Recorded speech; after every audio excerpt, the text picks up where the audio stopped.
প্যাচপ্যাচে গরম, নতুন সুতির জামা আর বাংলা ক্যালেন্ডারের পাতায় একাদশীর হিসেব, এইসব ছোট ছোট স্মৃতির মধ্যেই লুকিয়ে থাকে বাঙালির নববর্ষ।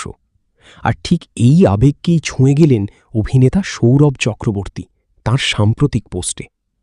তিনি লিখলেন, জীবনের ৩৮টা বসন্ত পার করে তাঁর বিশ্বাস আরও পোক্ত হয়েছে, শিকড়ের টান কখনো হারিয়ে যায় না।